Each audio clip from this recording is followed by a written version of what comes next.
Assalamualaikum warahmatullahi wabarakatuh. A'udzu billahi minasyaitonir rajim. Bismillahirrahmanirrahim. Alhamdulillah wa syukrulillah ala ni'matillah. Assalatu wassalamu ala Rasulillah wa ala alihi wa sahbihi wa mawalah. Rabbi shrah li sadri wa yassir li amri wahlul 'uqdatam min lisani yafqahu qawli. Amin. Amma ba'd.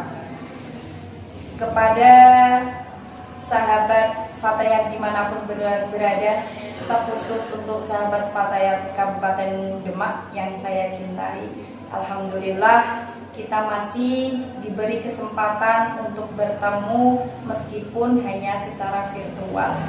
Ini adalah kegiatan perdana pengurus cabang Fatayat Nahdlatul Ulama Kabupaten Demak yang mengadakan ceramah virtual Ramadan yang akan di-upload di IG, di fanspage dan di YouTube channel Fatayat NU Kabupaten Demak. Sahabat Fatayat yang dirahmati Allah, hari ini seluruh umat di dunia yang beragama Islam menjalankan ibadah puasa Ramadan. Sebenarnya ibadah puasa ini tidak hanya diwajibkan kepada kita, bahkan kepada umat sebelum kita. Seperti firman Allah, Bismillahirrahmanirrahim, Ya ayyuhalladzina amanu kutiba alaikumussyiyam kama kutiba alal ladzina min qablikum la'allakum tattaqun. Wahai orang-orang yang beriman, diwajibkan atas kamu berpuasa sebagaimana diwajibkan atas umat sebelum kamu agar kamu bertakwa. Firman ini diawali dengan kalimat wahai orang-orang yang beriman. Diwajibkan atas kamu berpuasa sebagaimana diwajibkan atas umat sebelum kamu agar kamu bertakwa. Tujuan akhir dari ibadah puasa adalah agar kita bertakwa. Takwa adalah menjalankan perintah Allah dan menjauhi apa yang telah dilarang oleh Allah. Sahabat Fatayat yang dirahmati oleh Allah, jadi esensi dari puasa adalah menahan diri. Puasa adalah momentum kita untuk evaluasi diri, untuk mendekatkan diri kita kepada Allah sehingga kita mencapai derajat ketakwaan. Ketika kita melaksanakan puasa sesuai dengan syariat yang telah ditetapkan, sesuai dengan kaidah-kaidah yang telah ditentukan, dan sesuai dengan yang telah ditauladkan oleh Nabi, maka setidaknya kita akan mencapai 3 kesolehan sebagai cerminan ketakwaan kita kepada Allah. Apa saja kesolehan yang dimaksud? Yang pertama adalah kesolehan personal. Apa itu kesolehan personal? Kesolehan personal adalah kesolehan individual yang berupa penghambaan diri kita kepada Allah. Contohnya, kita lebih rajin untuk sholat, lebih rajin untuk puasa, lebih rajin untuk tadarus Al-Quran, lebih rajin untuk iktikaf. Ini sebenarnya adalah kesolehan yang lumayan gampang untuk kita capai di dalam ibadah puasa. Karena apa? Karena Allah telah menjanjikan pahala yang berlipat ganda kepada kita, 70 kali lipat pahala kita jika kita melaksanakan kebaikan. Dan tentu saja akan mendapatkan hukuman yang setimpal apabila kita melakukan maksiat. Negara kita adalah negara yang sangat ramah dan open dengan kegiatan-kegiatan keagamaan, maka sangat rugi apabila kita tidak memanfaatkan momentum puasa ini. Sahabat Fatayat yang saya cintai, di dalam sebuah hadis Nabi disebutkan man shoma ramadhana imanan wahtisaban ghufira lahu ma taqaddama min dzambi. Barang siapa yang berpuasa dengan dorongan iman dan mengharapkan pahala dari Allah, maka akan diampuni dosa-dosanya di masa lampau. Bahkan dosa-dosa kita di masa lampau akan diampuni oleh Allah. Itu adalah janji Allah. Semoga kita semua selalu diberi umur panjang sehingga kita bisa melewati Ramadan kali ini dengan sempurna dan bisa juga melewati Ramadan tahun depan dan tahun depannya lagi. Amin ya rabbal alamin. Sahabat Fatayat yang saya hormati, kesolehan yang kedua adalah kesolehan sosial. Kesolehan sosial adalah kesolehan seseorang pada orang lain dalam rangka ibadah kepada Allah. Jadi seseorang yang menghayati puasanya, tentu dia akan lebih peka terhadap orang lain, peka terhadap kelaparan, peka terhadap kemiskinan, peka terhadap kebodohan, dan lain sebagainya. Jadi sebenarnya ketika kita puasa, ketika kita merasakan lapar, itu adalah yang dirasakan saudara-saudara kita ketika kelaparan. Kalau kita merasa lapar, kita hanya menunggu maghrib. Tapi kalau saudara-saudara kita kelaparan karena tidak puasa, mereka kelaparan benar-benar karena tidak punya makan. Mereka kelaparan karena kemiskinan. Bahkan mereka tidak tahu kapan mereka akan bisa menemukan makanan. Karenanya kita diwajibkan membayar zakat fitrah. Sehingga ketika kita membagikan zakat fitrah itu kepada orang-orang yang benar-benar membutuhkan, orang itu tidak akan kelaparan ketika yaumul Aid, ketika hari Id, ketika semua orang berfoya-foya dengan makanan, ketika semua orang bersenang-senang dengan apa yang dimiliki, maka orang yang kebetulan tidak punya apa-apa, paling tidak dia mempunyai makanan pokok. Syukur-syukur ketika dia mendapatkan banyak, dan setelah Idul Fitri makanan pokok itu masih bisa dimanfaatkan. Begitu juga konteks zakat mal. Jadi zakat mal itu pasti yang dikeluarkan lebih banyak daripada zakat fitrah. Itu akan sangat bermanfaat bagi orang lain. Itu adalah bentuk kepekaan kita kepada orang lain.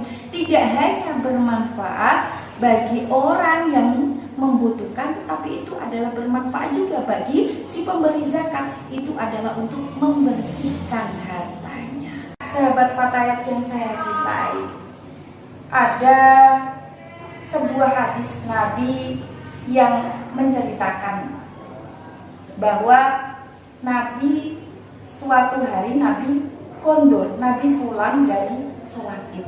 Kemudian Nabi menemukan anak-anak yang berpakaian bagus, yang riang gembira, yang cerah ceria. Tapi ada satu anak itu berpakaian kumal dan bersedih hati. Kemudian Nabi mendatangi anak tersebut.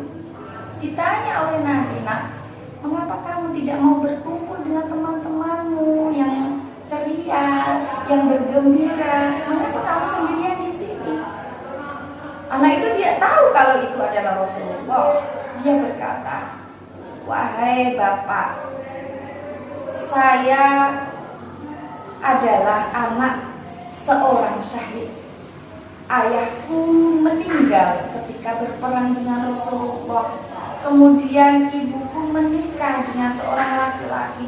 Mereka memakan hartaku. Kemudian ayahku tiri mengusirku dari rumah. Sejak saat itu aku tidak punya makanan. Aku tidak punya tempat tinggal. Dan aku tidak punya pakaian yang bagus." Kemudian Rasulullah tiba dan dibawalah anak itu ke rumah Rasulullah. Sebelumnya ditawarkan oleh Rasulullah, "Wahai anak Maukah kamu menjadi anak Rasulullah? Maukah kamu menjadi anak Ibu Aisyah? Menjadi keponakan Ali bin Abi Thalib? Menjadi saudara Fatimah dan Hasan serta Husain? Dia sangat bergembira. Tentu saja ya Rasulullah. Dia baru mengenali bahwa laki-laki yang diajak berbicara dari tadi adalah Rasulullah. Sehingga Rasulullah membawa dia pulang, memberi makan, memberi pakaian yang bagus. Kemudian anak itu kembali kepada teman-temannya yang riang gembira tadi. Dan dia sudah percaya diri untuk bermain dengan teman-teman. Kemudian temannya bertanya, "Hei, mengapa kamu kesini dan mengapa pakaianmu berubah? Kamu menjadi berpakaian bagus, kamu menjadi tersenyum, dan kelihatannya kamu tidak lekang lagi." Dia berkata, "Aku sekarang adalah anak Rasulullah. Aku sekarang adalah anak Ibu Aisyah. Aku sekarang adalah keponakan Ali bin Abi Thalib. Aku sekarang adalah saudara Fatimah, Hasan dan Husain." Kemudian anak yang bertanya itu memandang iri kepada anak itu. "Seandainya orang tuaku syahid seperti orang tuamu, niscaya aku juga akan bernasib sama seperti ini." Kemudian dikisahkan bahwa anak itu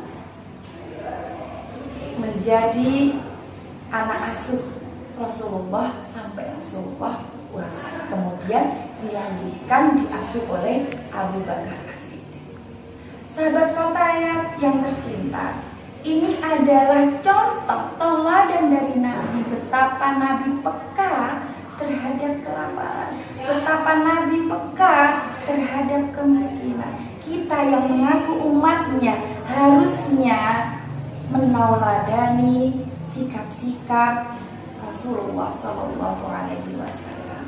Jika orang menghayati, jika orang merasakan nikmatnya berpuasa, merasakan indahnya berpuasa, pasti dia akan rajin untuk mengikuti kegiatan-kegiatan sosial, rajin untuk bergabung dengan organisasi sosial keagamaan. Contohnya kegiatan kita, organisasi kita, ikut dalam Fatayat, berusaha melebur dengan masyarakat, bahu-membahu bekerja sama dengan masyarakat, memberikan solusi-solusi terhadap masalah-masalah yang ada di dalam masyarakat. Demikian kesolehan sosial. Yang ketiga adalah kesolehan lingkungan. Apa itu kesolehan lingkungan? Kesolehan lingkungan adalah kesolehan seseorang pada ekologi, pada lingkungan. Jadi Allah menciptakan alam ini begitu balance, begitu seimbang. Ada gunung yang tinggi, ada jurang yang dalam, ada pohon yang tinggi, ada sungai, ada laut dan lain sebagainya. Tetapi manusia banyak yang tidak tahu fungsinya apa, dan malah mereka mengakibatkan kerusakan di muka bumi, seperti firman Allah, "Dhaharal fasadu fil barri wal bahri bima kasabat aydin nas liyudhiqahum ba'dal ladzi 'amilu la'allahum yarji'un." Telah tampak kerusakan di darat dan di laut yang disebabkan oleh tangan manusia. Allah menghendaki agar mereka merasakan dari akibat perbuatan mereka, agar mereka kembali ke jalan yang benar. Mari kita semua kembali ke jalan yang benar. Dalam momentum puasa ini kita manfaatkan sebaik-baiknya. Kita kurangi konsumsi kita terhadap wadah-wadah plastik. Kita kurangi mobilitas kita sehingga polusi udara akan terkurangi. Sehingga ketika kita melakukan itu akan mengurangi eksploitasi kita terhadap alam. Demikian sahabat, 3 kesolehan yang bisa menjadi cerminan ketakwaan kita kepada Allah. Dan ini akan benar-benar bisa menjadi nyata kalau kita istiqomah, kita terus-menerus continue untuk menjaga kesolehan-kesolehan itu. 11 bulan setelah Ramadan, kita harus bisa mempertahankan diri untuk selalu menjaga dan merawat kesolehan-kesolehan kita. Semoga Allah selalu memberi pertolongan, Allah selalu meridhoi jalan kita. Kita menjadi orang yang lebih baik dan lebih baik lagi. Kita menjadi orang yang lebih solih dan lebih solih lagi. Demikian yang dapat saya sampaikan. Semoga berkenan. Mohon maaf atas segala kesalahan dan kekurangan. Wallahul muwaffiq ila aqwamit thoriq. Wassalamualaikum warahmatullahi wabarakatuh.